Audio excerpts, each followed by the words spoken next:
Hey, so I want to ask you a question. Here's the question. Uh, what did you do to get the blessing that you got?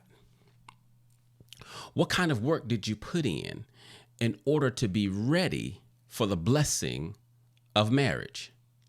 I was thinking about this yesterday as I was driving, and so most of you know that I've been married before, right? However, this is my first time that I've actually been a husband. All right. Previously, I had the title of husband, but I definitely did not know how to be in that role. But after my divorce, I went to work on me. The reason I went to work on me is because I wasn't just looking for a blessing, I wanted to be a blessing to my future wife. Now, pretty much everyone believes that finding the person that you want to marry is a blessing, right? You prayed for a husband or wife, and when you found them, you thank God for answering your prayer. But what did you do to get the blessing? What kind of preparation did you put into yourself so that when the blessing showed up, you were ready to be a blessing in the blessing? How many classes did you take? How many books did you read? Right? The reason I'm asking is because I come across people all the time who have been praying for a husband or a wife, but they are not working on themselves to be a husband or wife.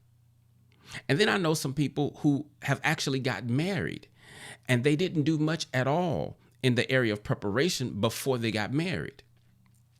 Now, you've heard the saying, whatever you did to get it is what you have to do to keep it. But what if you didn't do much to get it? Right?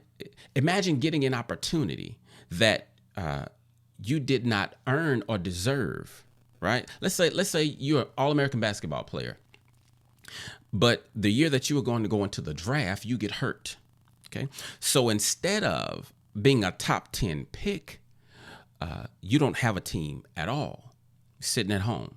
But then 3 months later, you get a call, and a team says, "Hey, we want to give you a chance.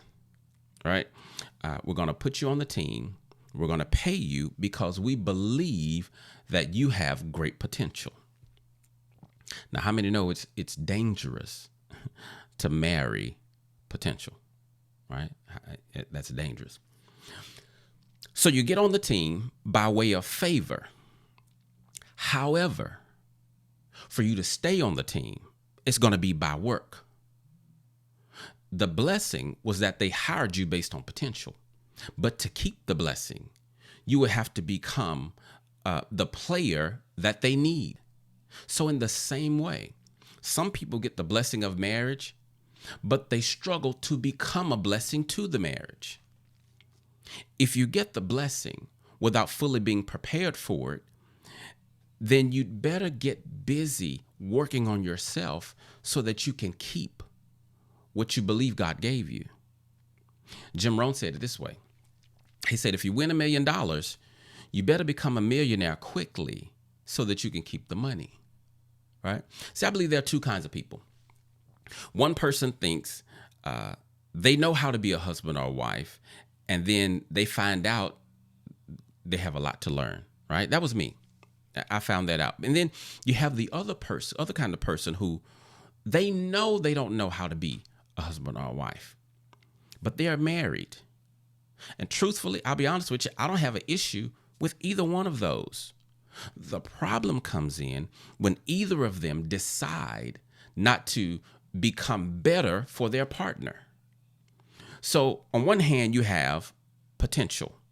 On the other hand, you have preparation.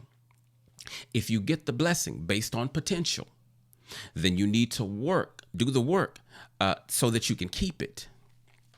Now, with marriage, you have to work on it, and you have to work on you so that the marriage can continue to be a blessing, or else it will start to feel like a curse. See, some people got married and they called it a blessing, but because they did not do the work, the blessing began to feel like a curse. And then when it starts to feel like a curse, you think you've chosen the wrong person. No, you didn't choose the wrong person. You chose not to work. You've mishandled what was handed to you. So what you once thought was a blessing, you now believe is a curse. Now you want to get out of it. You want to do something else. But the problem is you're going to take your same unworking, unprepared, ungrateful, unwilling to work self into the next relationship. And when you get there, it's going to look like a blessing. But if you don't change your mindset, you will repeat the same mishandling of the relationship, and then it too will become a curse. But hopefully, after a while, you will begin to see that all of these relationships that feel like a blessing and then turn to a curse, they have a common denominator, and that's you. Like Jim Rohn said, your life will not get better until you get better. In order for life to change for you, you have to change. It's your life. God gave it to you to make great. And when you look at your life, when you look at your marriage, your job, your education, whatever it is, if you don't like it, if you don't like what you see, then the only person that you have to blame and the only person that you need to confront is you. Where your life is today is not about what has happened to you. It is about how you have handled what has happened to you. And you are the only one responsible for how you've handled what has happened to you. When you get married, whether you are prepared or whether you are picked based on potential, you must work on you so that you can keep the blessing. Now, I don't mean keep the marriage. I mean keep the blessing of marriage. So you don't have to do much to keep a marriage. You can have a sucky marriage and never get divorced, and you're keeping the marriage. But see, I don't work on me so that I can keep the marriage. I work on me so that I can keep the blessing in the marriage. I've seen what marriage looks like when the blessing is not there, and I'm not interested in that, right? Now, let me give you this caveat. You can't make your marriage great. You can make it better, but you can't make your marriage great by yourself. I get that. But as much as it depends on you, you be great. Right? You be great. You do need your partner working on themselves in order for you guys to have a thriving marriage, right? It can't be just one of you working on it. But your business is you. You start with you, right? So what are you doing to maintain the blessing? Are you learning to communicate better? Are you working on your childhood trauma?